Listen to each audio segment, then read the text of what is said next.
మా బాస్ వాళ్ళ బోర్‌లో వైర్ లాక్కుని ఎళ్ళిపోయినారంట నిన్న దొంగలు. పొద్దున్న వచ్చి చూసుంటే వైర్ లేదంటున్నాడు మా బాస్. ఈరోజు బిగిస్తున్నాము వైర్. వైర్ తీసుకొని రమ్మన్నాడు మా బాస్. షాప్ కాడికైతే వెళ్తున్నా. ఆ దొంగలకి తిడుతున్నాడు మా బాస్. వైర్ తీసుకునేదానికి షాప్ దగ్గరికైతే వచ్చాను. ఈ వైరే మోటార్ లోపల బిగిచ్చేది బోర్ లోపల. ఇక్కడ కూడా దొంగలు ఉండారని చెప్పి ఈ రోజే తెలిసింది నాకు. మా బాస్ డోర్ లాక్ చేయలేదంట. అది చూసి ఎవరో తీసుకొని వెళ్ళిపోయినారు వైర్. ఈ రోజు ₹10 దొంగతనం చేస్తే రేపు ₹20 వెళ్తాయి మాకి. అది ఉండవు దొంగతనం డబ్బులు. మన కష్టపడి సంపాదించిన డబ్బే మన డబ్బు. మనం దొంగతనం చేసి సంపాదించిన డబ్బులు అది ఎప్పటికి నిల్చవు. వైట్ తీసుకొని మజరాలోకి వచ్చేసాను. ఎలక్ట్రీషియన్ బిగిస్తున్నాడు చూడండి. నాకు దొంగతనం చేయాలన్నా ఒకరికి మోసం చేయాలంటే నాకు చాలా భయం.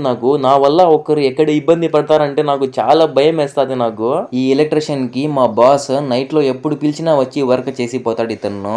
పైపులు ఎల్లులు అన్ని ఇంచేసినారు చూడండి. వీడియో నచ్చితే ప్లీజ్ లైక్ చేయండి, షేర్ చేయండి, సబ్స్క్రైబ్ చేసుకోండి.